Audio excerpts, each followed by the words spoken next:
Hey, what is going on, guys? RvzStealth here, and in today's video I'm going to be giving you guys my opinion on the best underplayed or best non-meta champions for patch 5.16. So these are basically just the champions that have a very low pick and ban rate, but I think are fairly strong and can definitely carry solo queue games. So if you are looking to pick up one of these champions, then they're going to be really easy to pick up, obviously, because they're not banned and picked very often, and they're also going to be very strong picks if you know how to play them correctly. So without further ado, let's get into the video. So first up for top lane, I have Gangplank. Gangplank, in my opinion, is probably one of the strongest top laners if you can get his barrel mechanics down.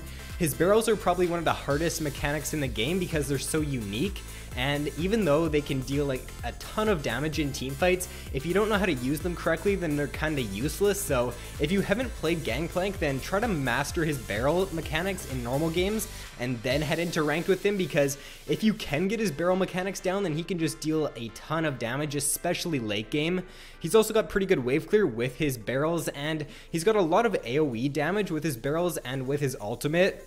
His W is basically like a cleanse on a short cooldown. It's on like under a 20-second cooldown, I'm pretty sure. It might be a little bit higher than that, but if you're playing against someone like an Ashe or someone with a long range engaged CC, then it's going to be really hard for the enemy team to lock on to Gangplank due to his W. So unless the enemy team can chain their CC against a Gangplank, then he can just use his W to get away.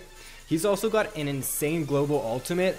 I find myself picking up like a few kills or at least a few assists in the laning phases Gangplank. If I just pop my ultimate down bot lane when my bot lane is fighting, then it can definitely change the momentum of that fight, and it can definitely turn the fight. So I really like the presence of Gangplank's ultimate, and he does counter quite a few melee picks pretty hard in the laning phase.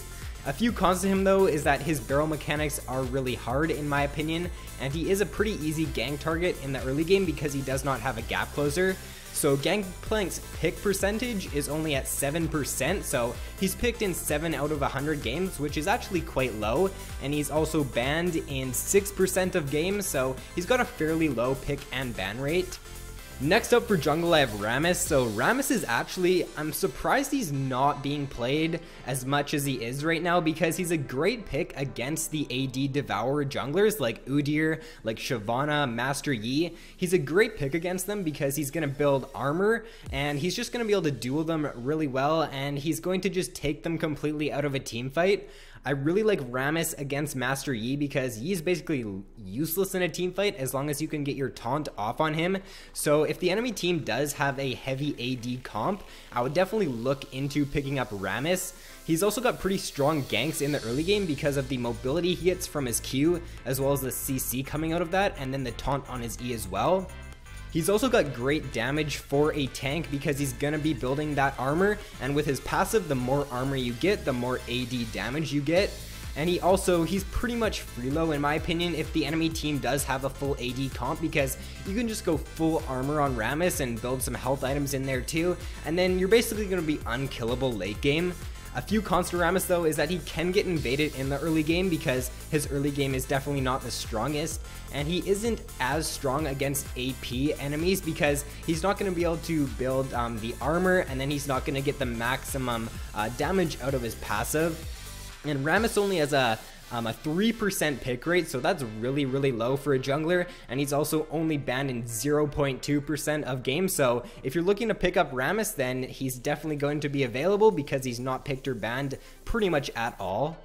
Next up for mid lane, I have Akali. So Akali, she's one of the most snowbally mid laners in the game. If you can get ahead with Akali, then you can just take over the game, and due to the long gap closer on her ultimate, she can just stick onto targets really well in team fights. And like, if you can just get rolling and get a few kills on Akali, then you can just solo carry really hard.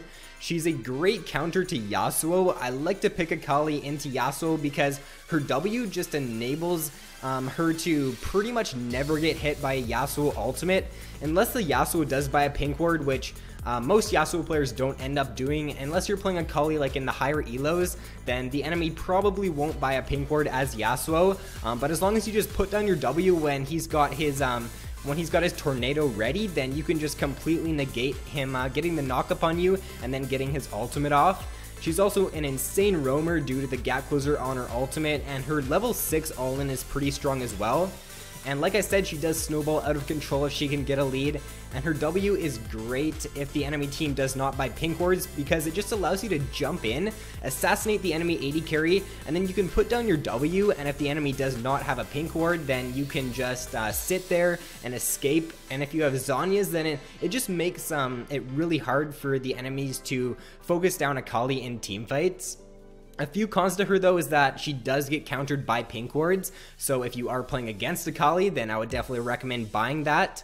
And she is also pretty weak pre-6, especially if she is going up against a ranged mid laner, and she is also pretty useless if she does fall behind because she doesn't provide any strong CC, and she's like an all-in champion. She wants to dive into the back line, and if she doesn't have the damage items to assassinate the enemy AD carry, then she basically can't do anything.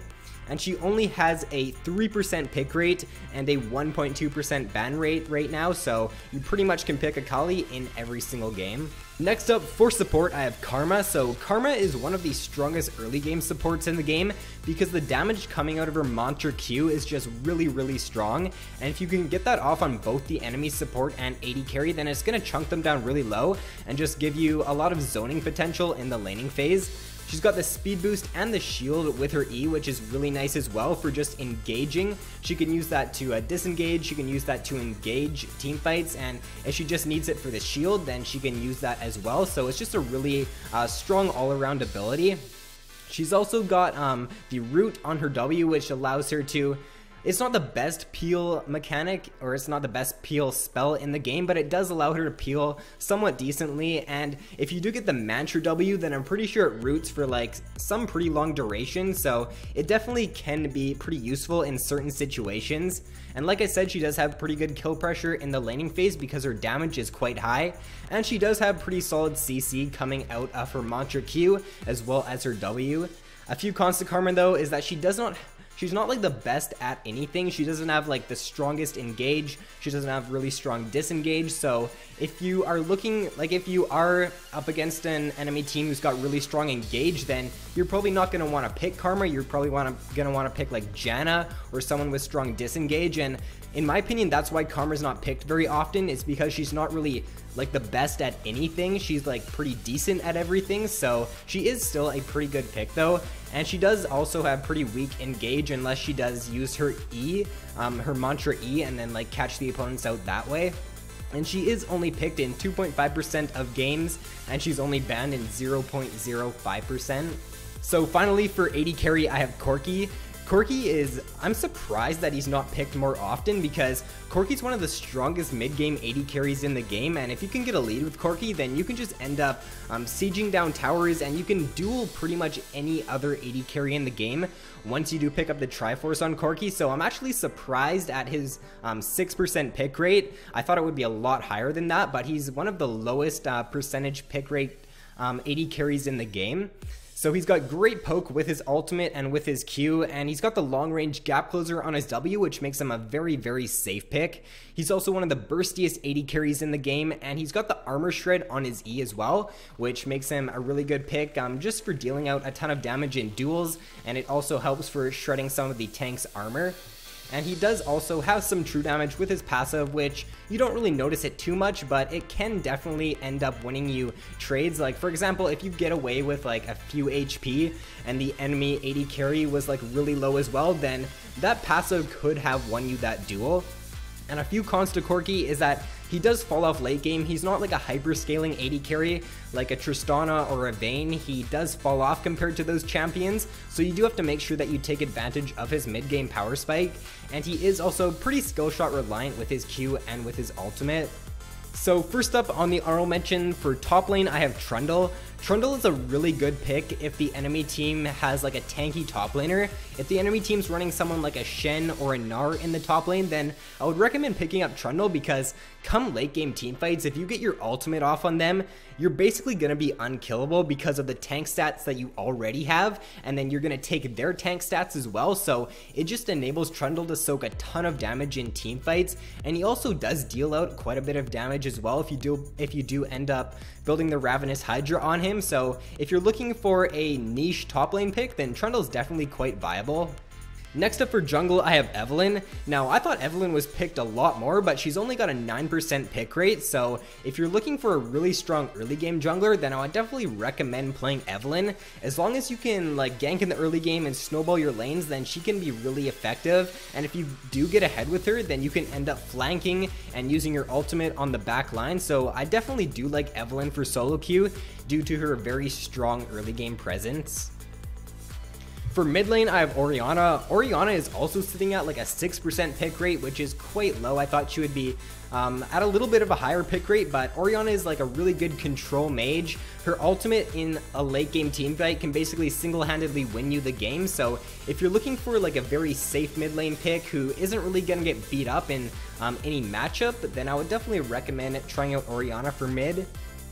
So next up for support, I have Soraka. Soraka is definitely one of the most annoying supports to lane against in the laning phase because her heals are just so annoying. You end up like going for a trade, you think you've won it, and then Soraka just ends up healing her AD carry to full HP, and that just makes her a really annoying pick. As long as you can just keep your AD carry healthy in team fights and just allow your team to carry you, then Soraka's a really good pick. Her silence is also really underrated in my opinion, and it can be a really game-changing ability if you can get that off on, like, for example, if the enemy Katarina jumps in, starts channeling her ultimate, if you just pop down your E as Soraka, then you can just completely negate that channel and end up winning the team fight for your team. So as long as you can just keep your AD carry healthy, keep your team healthy in team fights, then you can do quite well as Soraka. And last but not least, for AD carry, I have Kalista. So I was really surprised that Kalista only has a 9% pick rate in solo queue.